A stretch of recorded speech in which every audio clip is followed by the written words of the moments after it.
জি Mukesh Ambani sir, আমি আমার ল্যাপটপে স্পষ্ট দেখতে পাচ্ছি আমি জাস্ট 2 দিন আপনার জুতো পরিষ্কার করিনি আর আপনি আমার 3 দিনের বেতন কেটে নিয়েছেন। আর ইউ শিওর হানি?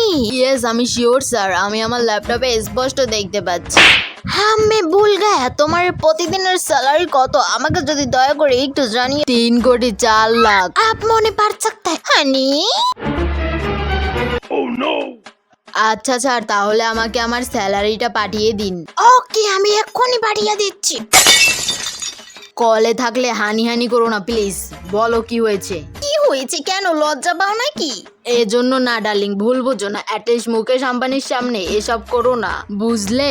কারণ মুকেশ আম্বানি তার বউয়ের সাথে একদমই বনে না, আর এগুলো শুনলে আমার উপর উল্টে রেগে যায়। ও বুঝলাম। আচ্ছা হানি শোনো না কি বলছি। আচ্ছা হানি দেখো না, আমার এই হিলসগুলো চাই চাই চাই, বেশি না মাত্র 17 কোটি টাকা। এগুলো কি ডার্লিং, আর এমন মুরগির মতো পা কেন? কেন হাই হিল?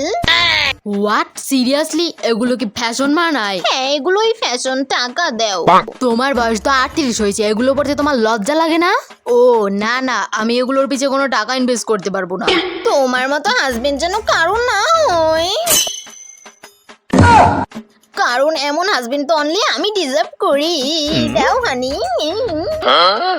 প্রিন্স লা লা লা। এই কলমটা এখানে রাখলো কে? এই কলমটা সঠিক জায়গা তো টেবিলের উপর। ও মাই গড, প্রিন্সেসের ড্যাডি দেখে যাও কি করেছি প্রিন্সেস। কি হয়েছে মাম্মাম? কিছু কি হয়েছে? ওরম ভাবে চিল্লাচ্ছ কেন, কি ব্যাপার?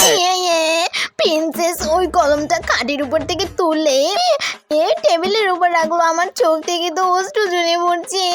ও মাই গড, আসলেই এমন হয়েছে? প্রিন্সেস মামাম কি সত্যি বলছে? হ্যাঁ ড্যাডি, আমি কি কিছু ভুল কাজ করেছি? না মানে জীবনের প্রথম তুমি এই কাজ করেছো, আমি তো অবাক। আমি আমাদের প্রিন্সেস, অলস বাদরমুখী প্রিন্সেস ওই কলমটা ওখান থেকে তুলে টেবিলের উপর এনেছি, আমার চোখ তো বিশ্বাসই করতে পারছে না। মামাম ওরম ভাবে বলছো কেন? আমি তো যথেষ্ট কাজ করি, তোমাদের ঘরে বসে খাই, ঘরে বসে স্নান করি, তারপর অনিয়ম করি। মাম্মাম এগুলো কি কোনো কাজ না মাম্মা? খালি আমাদের অলসমুখী বাদরমুখী প্রিন্সেস কলমটা ওখান থেকে এখানে রাখলো, এর থেকে বড় কাজ কোনো হতেই পারে না।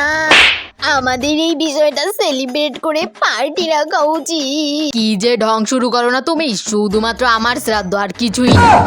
মাম আমি রোজ কলমটাকে তুলে টেবিলে রাখবো, তুমি রোজ পার্টি দেবে মাম্মাম?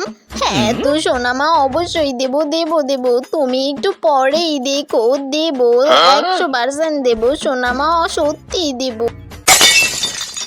আমি যখন বাড়িতে কাজ করি তখন আমার মায়ের অবস্থা।